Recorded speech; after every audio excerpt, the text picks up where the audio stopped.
Welcome to my channel Ielts by Knowledge. Please subscribe and press the bell icon for more videos. Section 1. You will hear a telephone conversation about booking a venue for a private event. You have 30 seconds to look at questions 1 to 10.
This is George and Dragon. How may I help? Hi, I'm calling to inquire about your upstairs venue.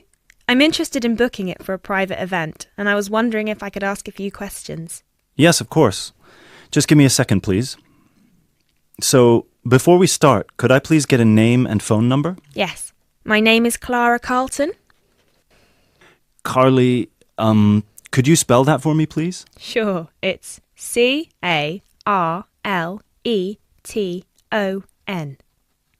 And the phone number? Well, I'm going to give you my work number as I'm booking the venue for a work event. Right. So it's 020-8322-1479. Great. So, what would you like to know? Well, I saw on your website that the price can be from £20 per hour, so I would like to get an exact quote if possible. Well, the price depends on the type of event, the date, and the number of people, and whether we will be providing food as well. Oh, it's for a retirement party for one of my colleagues. Okay. And for which date is that? Well, we were thinking next Tuesday, the 31st of May. Okay. Oh, I'm sorry, but the venue's already booked that day. We're free on Monday and Wednesday, if that would suit you. Well, Wednesday's no good, because the gentleman who's retiring will be gone by then. But Monday works just as fine. Great. You'll get a cheaper rate for Monday, too. Excellent. And how many people will there be? Well, at the moment it's supposed to be 16, but it might go up to 17. We're waiting for one of our co-workers to confirm whether they'll be available that night or not. The boardroom in the venue only has space for 15 people, I'm afraid. We've got enough standing room for about 15 extra people. Is that all right? Oh, I'm sure it'll be fine. We won't be sitting down much anyway. Would it be possible to provide 2 extra chairs just in case, though? Yes, of course. Great. And finally, will you be needing us to provide food as well? Well, we'll be bringing the cake, but I imagine that yes, we will be ordering some food as well. What are your options for nibbles? Well, we've got quite a vast selection depending on which type of menu you're interested in. We've got meat-based tapas, as well as some vegetarian and vegan options, and we've also got some sharers. Well, as far as I know, none of us are vegans, so I don't think we'll be needing that. Some meat-based and vegetarian options would be great, though. Would you like me to talk you through them, or...? Well, you do have the menu online, right? Yeah, you can find it on our website. The only thing is that a couple of options have been removed and replaced with new ones, and we haven't had the chance to update it online yet. Okay, let me just pull it up on my screen. Just a second. All right. So, in the meat-based food section, the dishes that have been discontinued are the mini fajitas and the pulled pork bruschetta. Oh, that's a shame. The pulled pork bruschetta looked really nice. Yeah, but we've replaced them with 2 new really popular dishes.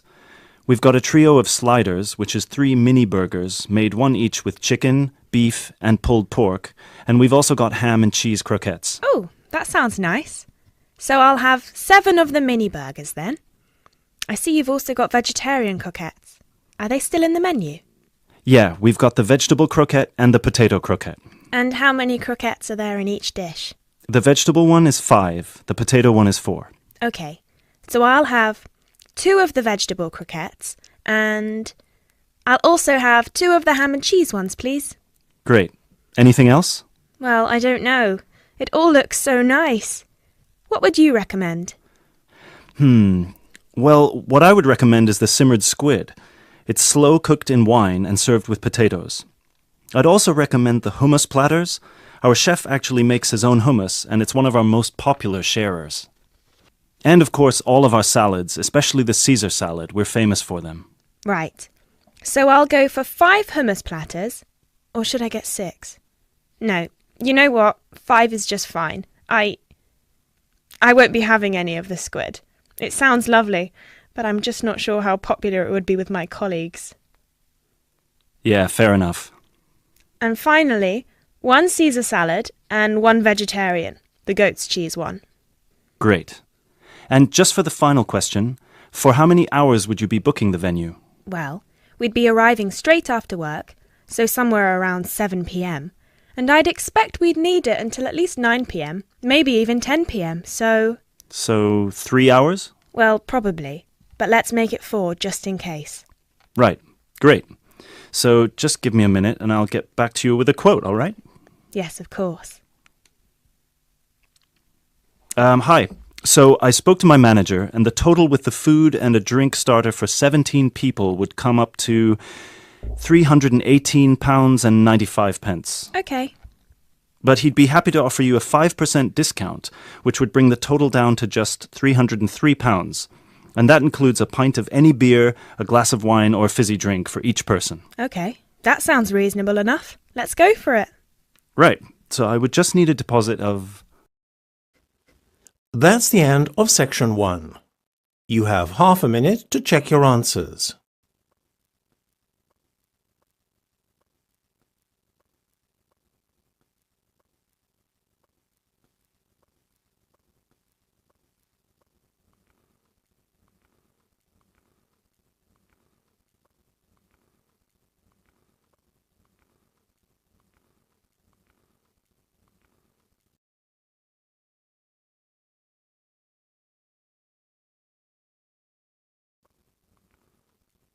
Now turn to section 2. Section 2. You will hear a talk about the history of a poetry award. You have 30 seconds to look at questions 11 to 15.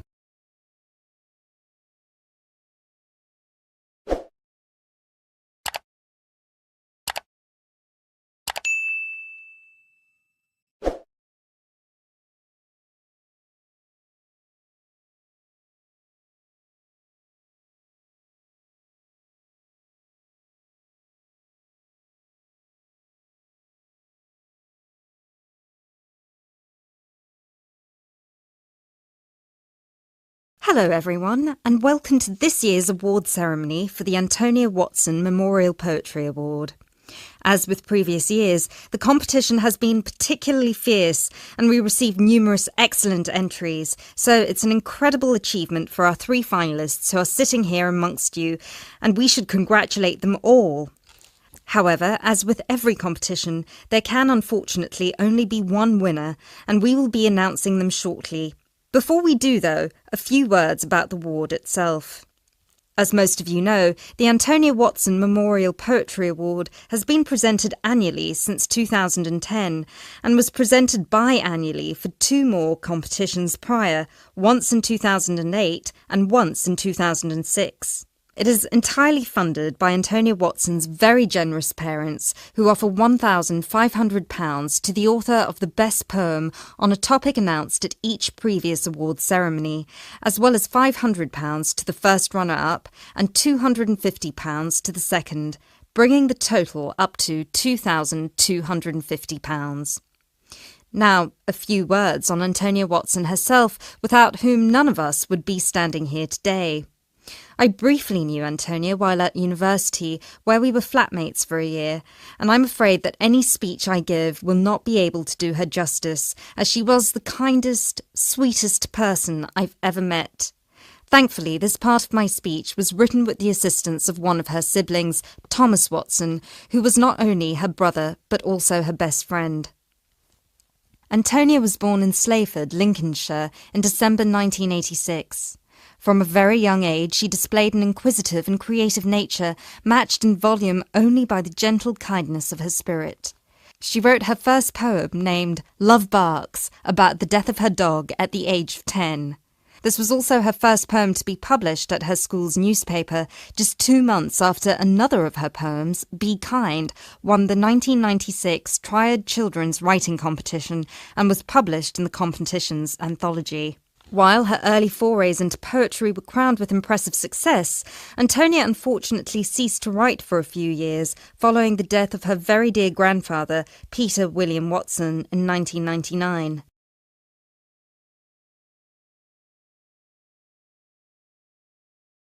You now have 30 seconds to look at questions 16 to 18.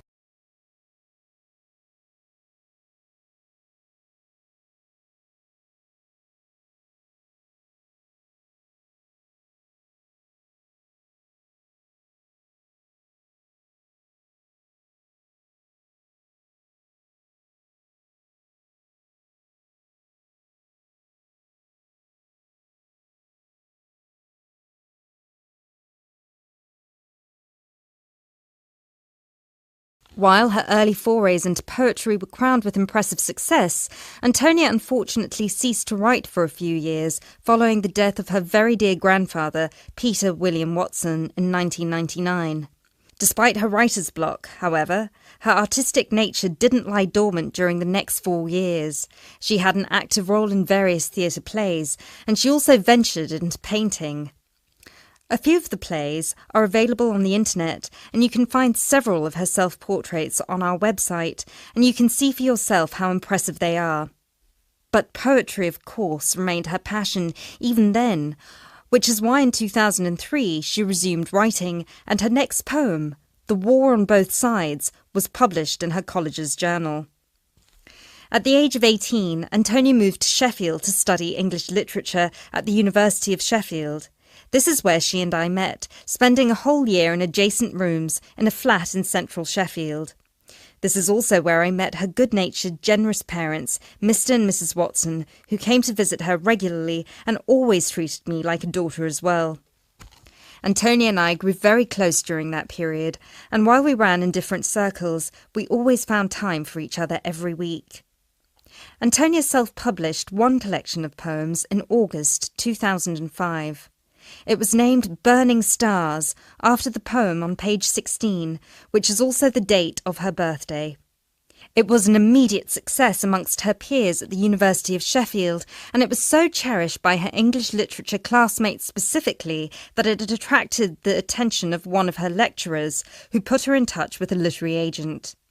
She had been due to begin working on her second collection right before her tragic passing in a car accident just 5 days before her 19th birthday in December 2005. You now have 30 seconds to look at questions 19 to 20.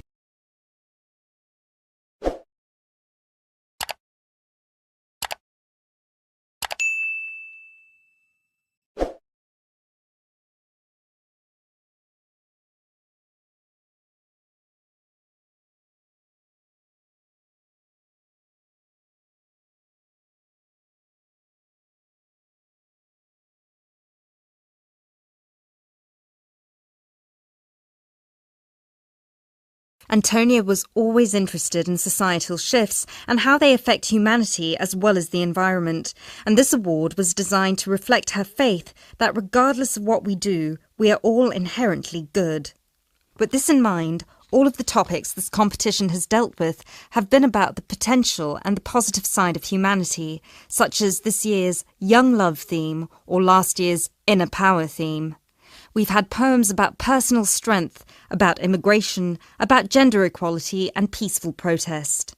And hopefully in 12 months, the poems we'll be awarding will be just as inspiring with the topic of poverty. I know Antonia would be really proud of what her parents and what all of you together have achieved. So, finally, let's get on with the actual award. As I said before, it's been a fierce competition this year, and with more than 5,000 entries, it was quite the task for our 3 judges to cut them down to just 3. but our 3 finalists definitely deserve to be here, and without further ado, I would like to. That's the end of section 2. You have half a minute to check your answers.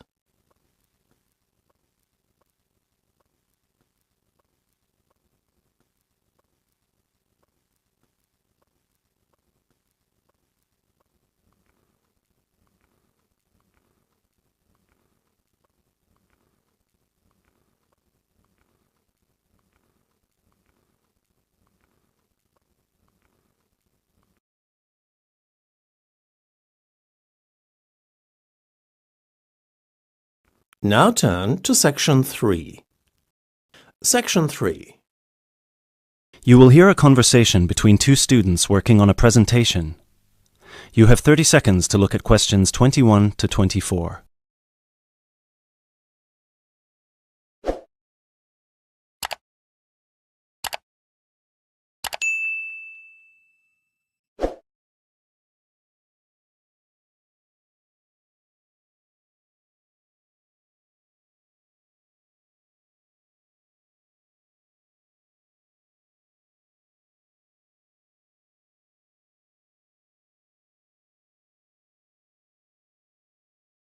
Hey Chris, thanks for coming. Are you ready to practice our presentation for tomorrow? Yeah, just give me a moment to switch on my laptop. There we go. Okay, what do you think? Wow, that actually looks really nice. Well done. So I've put the title up here in the middle, Reasons People Move Out of Their Parents' Homes. I thought we could start with the general graph outlining why people fly the nest at any age, and then we could break it down to age groups and social or ethnic backgrounds before we get into how our findings fit into what sociologists say about leaving a parent's house and what the effects of the timing and the circumstances of your decision can be. that sounds good to me. So we can start with the bar chart here. Do you think they'll be able to read the tiny letters here? No, which is why we'll have to read them out to them. Okay, so we could take turns then. I'd start with bar A, which says that the number 1 reason that young people leave home is to go to college or university. Exactly. And then I'd go on to the second bar, which gives the number of people who said they felt smothered by their parents' control over their lives and decided to get their own house to avoid that. Right. Then in bar C, we've got people who found a job and decided that it was a good opportunity to move away because of their new income. Yep, and then those who didn't feel exactly smothered by their parents per se, but more so because of the lack of room in their parents' house and the fact that their parents were around pretty much 90% of the time. Maybe we should move this bar so that it can be next to bar B, since they seem to be quite similar to each other. Well, actually, that's why I kept them separate. But maybe you're right. They would lead smoothly into one another. So that means that jobs will now be bar D and bar E. Bar E is about those who moved because of their partner or spouse. Right. And then at the end, we've got those who were pushed to leave by their parents and those who left because of a conflict at home. I guess at this point we should mention that, as expected, we had almost 0 people reply that they left home because of emancipation or abuse, despite the fact that our study was conducted anonymously, probably because the participants didn't feel confident enough to share such private details with us. Or maybe just because there was no one in our pool of participants with such experiences. Yeah.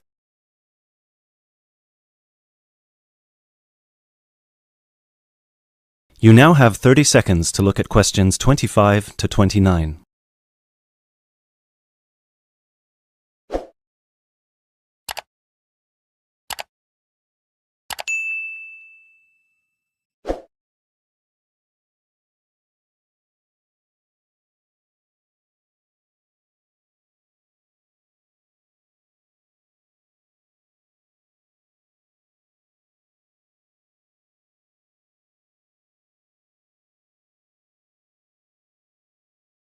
So then we can break it down to age groups and show these 4 different graphs for our 4 age groups.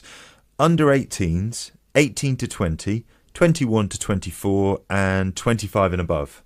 Shall we take the graphs by age, or should we start with the second group? What do you think? Because we haven't got that much data on under 18s, and starting with 25 and above would also feel a bit strange to me, seeing as it was our second smallest group, and most participants were between 18 and 24 when they moved out of their parents' home. Yeah, you're right. Perhaps we should start with our two biggest groups and then move on to the other two. So, you can present 18 to 20, and I can present 21 to 24. And then we can maybe present the other two groups together. I think it's best if we present them separately, since the findings are so different. Yeah, I guess you're right. So, I can present the under 18s, and you can present the 25 and over. Perfect.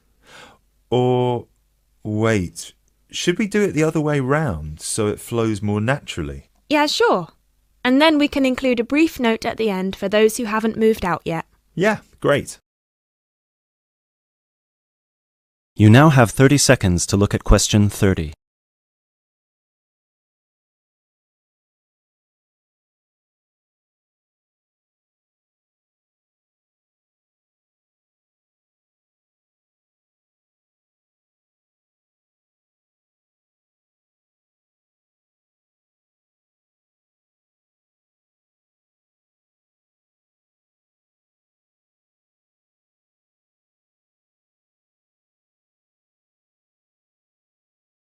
Excellent.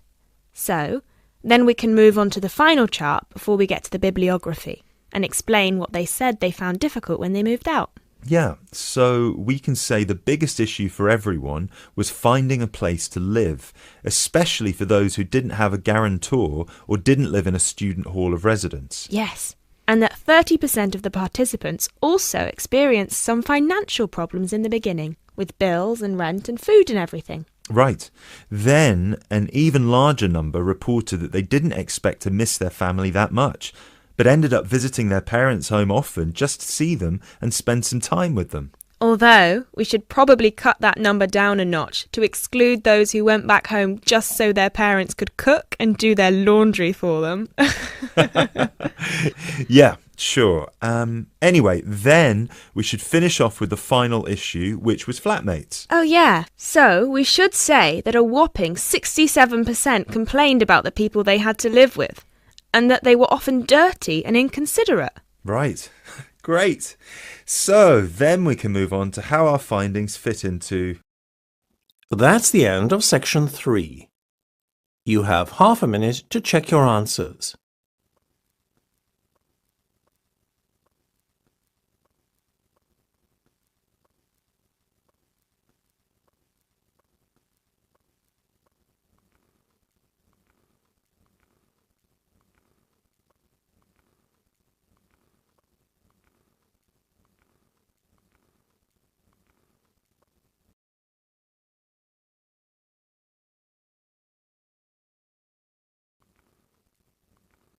Now turn to section 4. Section 4. You will hear a biology lecture about tuberlaria. You have 30 seconds to look at questions 31 to 33.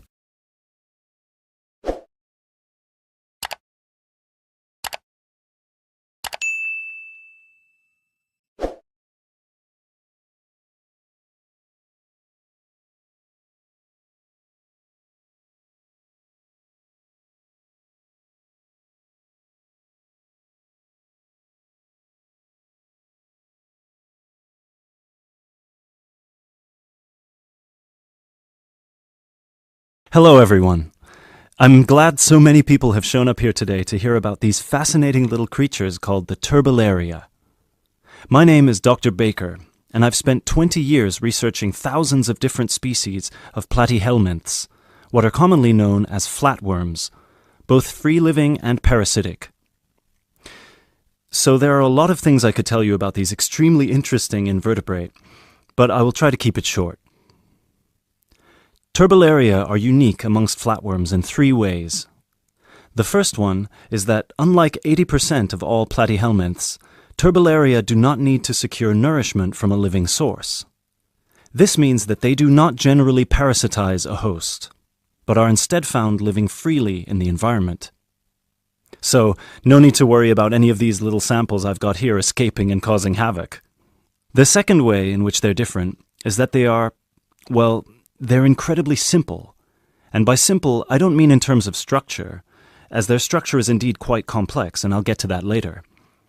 By simple, I mean that they're not the brightest bulbs in the box.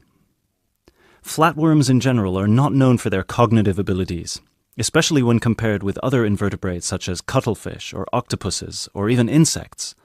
But amongst flatworms, Turbellaria are by far the most primitive of the bunch.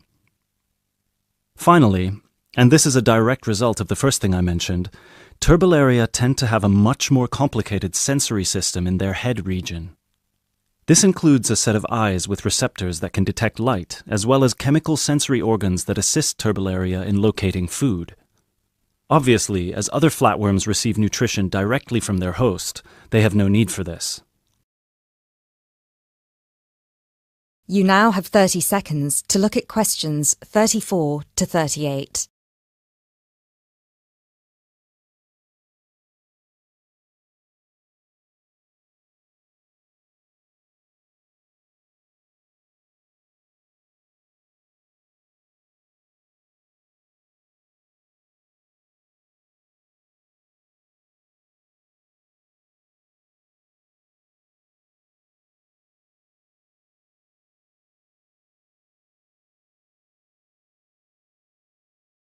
Despite these three differences, however, Turbellaria are quite similar to other flatworms in all sorts of other ways.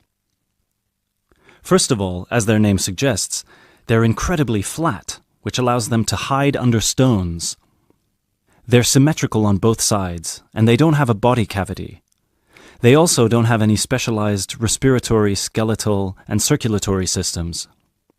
What they do have, however, and this is what I meant when I referenced their structure before, is three layers known as the endoderm, the mesoderm, and the ectoderm, as well as a head region where their brain and sense organs are located, and a spongy connective tissue that fills all the space between their organs.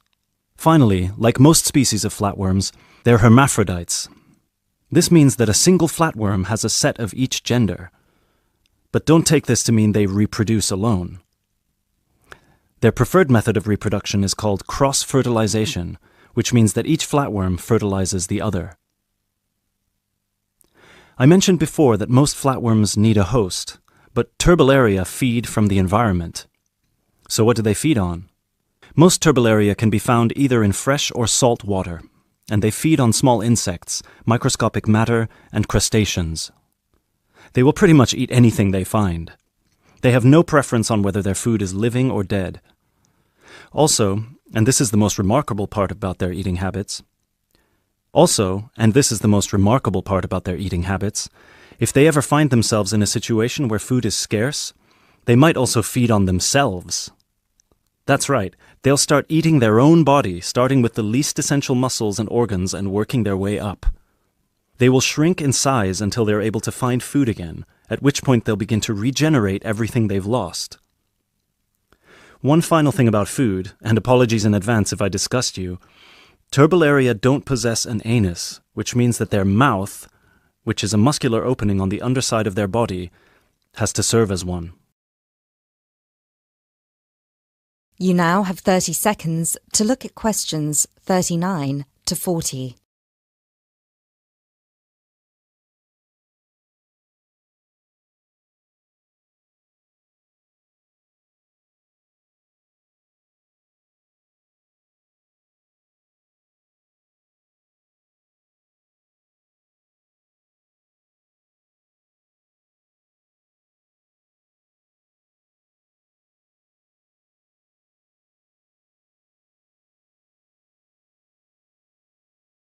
Before I finish this presentation, one more thing you've probably heard before but weren't sure if it was a myth or not.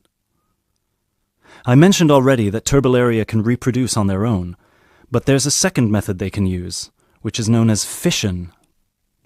Now, as a child, you were probably told that if you cut a worm in half, it will grow into two new worms. That's not entirely true, but flatworms are not worms exactly, and they do have the ability to regenerate by splitting into two, perhaps even more smaller parts, at which point each part regrows the missing organs and becomes a brand new Turbellarian.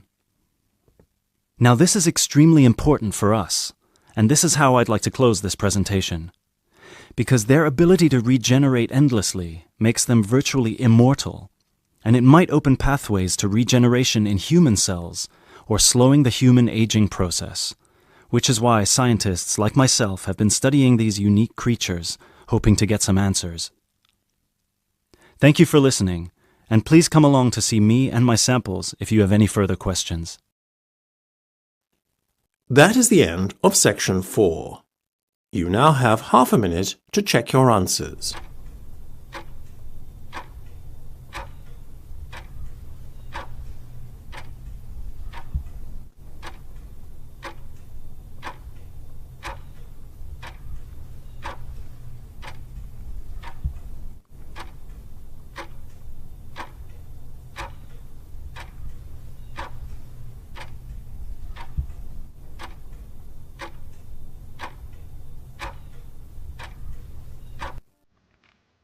That is the end of the listening test. You now have 10 minutes to transfer your answers to the listening answer sheet.